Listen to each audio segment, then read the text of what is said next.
ఏలూరు జిల్లా కైకలూరు మండలంలోని కైకలూరు పంచాయతీ పరిధిలో అక్రమంగా బిల్డింగ్ నిర్మాణాలు ఉబికెక్కుతున్నాయి. పట్టణ అభివృద్ధి పేరిట జరుగుతున్న ఈ నిర్మాణాలు ఆమోదాలు పొందాయా అన్న ప్రశ్న ప్రస్తుతం స్థానికంగా చర్చనీయాంశంగా మారింది. ప్రజల అనుమానాలను పెంచుతున్నది. ఈ నిర్మాణాలకు సంబంధించి పంచాయతీ నుండి స్పష్టమైన అనుమతులు లేవని సమాచారం. కానీ పంచాయతీ అధికారులు మాత్రం మూడా నుంచి వారు అనుమతులు పొందారని చెబుతున్నారు. అయితే మూడా అనుమతులు తీసుకున్నదెవరు, ఎంత మేరకు తీసుకున్నారు, అనుమతుల్లో ఎన్ని అంతస్తుల వరకు సమ్మతి ఉంది అన్న అంశాలపై ఎలాంటి నివేదికలు లేవు. పంచాయతీ కార్యాలయంలో కూడా మూడా అనుమతులకు సంబంధించిన పత్రాలు లేకపోవడం గమనార్హం. మీడియా ప్రశ్నించగా పంచాయతీ అధికారులు ఓనర్లు మూడా అనుమతులు తెచ్చుకున్నారని చెబుతున్నారు. అయితే ఆ అనుమతులను ఇంకా సబ్మిట్ చేయలేదని కూడా పేర్కొంటున్నారు. దీనితో పాటు పంచాయతీ అధికారుల ప్రకారం కొన్ని బిల్డింగ్ ఓనర్లకు నోటీసులు జారీ చేశామంటున్నారు. అంతేకాదు ఈ ఘటనల నేపథ్యంలో పంచాయతీ కార్యదర్శి వ్యవహార శైలిపై అనేక ఆరోపణలు కూడా వెలువడుతున్నాయి. సర్పంచ్ దానం నవరత్న కుమారి కూడా కార్యదర్శిపై బహిరంగంగా ఆరోపణలు చేయడం చర్చనీయాంశమైంది. గతంలో పనిచేసిన పంచాయతీల్లో అవినీతికి పాల్పడ్డారని, ఏసీబీ విచారణకు కూడా లోనయ్యారని స్థానికులు ఆరోపిస్తున్నారు. పంచాయతీల్లో తరచూ బదిలీలు కావడంతో ఇదే కారణమని భావిస్తున్నారు. ప్రజా సంక్షేమానికి అంకితమైన స్థానిక సంస్థల్లో ఈ తరహా గందరగోళం చట్టాలను ధిక్కరించడమే కాకుండా అభివృద్ధికి అడ్డుగోడగా మారుతోంది. మూడా అధికారులు, పంచాయతీ అధికారులు ఎవరూ సరైన సమాధానం ఇవ్వకపోవడం ప్రజల నమ్మకాన్ని దెబ్బతీస్తోంది.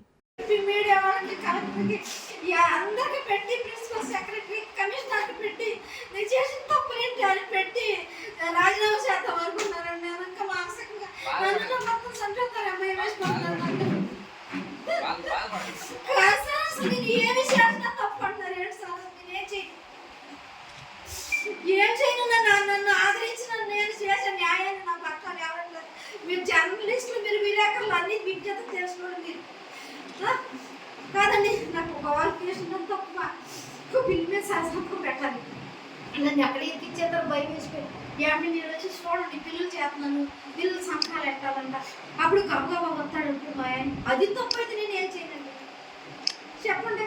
అటు నన్ను ఇబ్బంది పెట్టేస్తున్నారు, ఇటు ఇబ్బంది పెట్టేస్తున్నారండి. నేనేం చేయను చెప్పండి. అసలు నేనన్నా చచ్చిపోవాలండి, లేదా కాళ్ళైనా సరే చంపేస్తారండి. ముఖ్యంగా దీనంతా కూడా పాత్ర సెక్రటరీ, ఎమ్మెల్యే గారు పిఏ అండి. ఎమ్మెల్యే గారు సాఫ్యుడు, మంచాడు. మరి ఇటువంటిది పిఏని ఎమ్మెల్యే గారు ఎందుకు పెట్టుకున్నారు, నా కోసం పెట్టుకున్నారు ఏమో నాకు అనుకోవట్లేదండి. ధనుంజయ్ గారికి నేను చేసిన అన్యాయం ఏంటండి.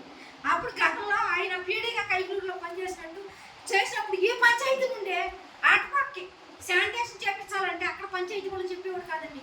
అమ్మ సర్పంచ్ గారు మీరు కొంచెం పని చేయించాను అమ్మ, ఇక్కడ అంటే శానిటేషన్ చేయించిందండి. ఇక్కడ వర్కర్స్ మీటింగ్ జరుగుతుందంటే ఫస్ట్గా నాకే ఫోన్ చేసి చెప్పేవాళ్ళు. అక్కడ డిగ్రీ కాలేజీకి ఏదో అవార్డు వచ్చిందంటే ఫస్ట్గా అక్కడ ప్రిన్సిపాల్ గారు, ఈయన ఇంకా 5-6 లెక్చరర్స్ వచ్చి నాకు సన్మానం మా ఇంటికాడ చేశారండి. ఆ కుటుంబానికి నేను ఏం చేశానండి ఆయనకి చెప్పండి. అన్యాయాల కోసం, అక్రమాల కోసం సెక్రటరీని తీసుకొచ్చారు.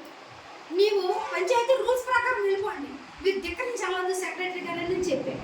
నా మాటను బేకాతారని ఎక్కడికక్కడ ఆక్రమణలు తొలగించాలంటే సెక్రటరీ బాధ్యత తీసుకోవాలి. అది చెప్పి అయ్యా మీరు రూల్స్ ప్రకారం మీరు వెళ్ళిపోండి, మీరు ఇబ్బంది పడద్దు, ఎవరు కంప్లైంట్ పెట్టినా మీరు ఇబ్బంది పడతారన్న. అసలు నువ్వెవతో నాకు చెప్పాకన్నట్టు ఆయన వ్యవహారం మొత్తం అంతా వ్యవస్థను గుర్తులో తీసేస్తున్నారండి. ఓన్లీ దీంట్లో ఉన్న ప్రధాన పాత్ర ఎమ్మెల్యే గారు పిఏ ధనుంజయ్ గారు, సెక్రటరీ ఆనంద్ భూషణ్. ఇటువంటి అవినీతి సెక్రటరీని తీసుకొచ్చి నా పరిపాలన అత్యధిక కాలం ఉందండి, ఇంకా సంవత్సరం ముందు నాది.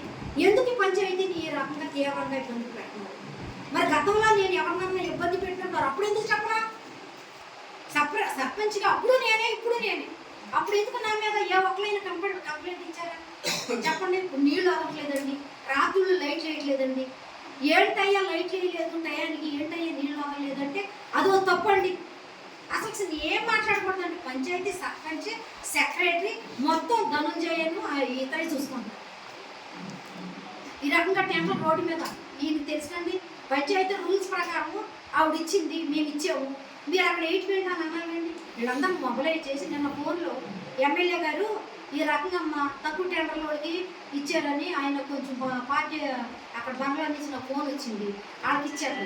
ఎవరు ఇబ్బంది పడతారండి? నేరుగా ఇబ్బంది పడింది. ఆల్రెడీ కోర్టుకి వెళ్ళిపోయారు, మరి సర్పంచ్ పదం రద్దు చేయించేసారు.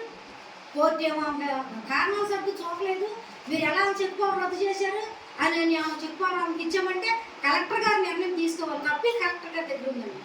ఆవిడ నిర్ణయం తీసుకోవాల్సింది కొడాలి అనురాధ డీపీ నిర్ణయం తీసుకోవాలి. నేను కోర్టుకి వెళ్ళానండి. ఇవాళ రేపు ఆడ మీద కూడా యాక్షన్ ఉంటుంది. ఏమంటే తప్పు చేస్తే చట్టాన్ని ఎవరు కూడా చట్టం దాని పని దాన్ని చేసుకుపోతుంది. ఎవరిని రక్షించదు. సర్పంచ్ అని సీఎం అని ఎవరిని రక్షించదండి. చట్టం దాన్ని నిర్ణయం తీసుకుంటుంది.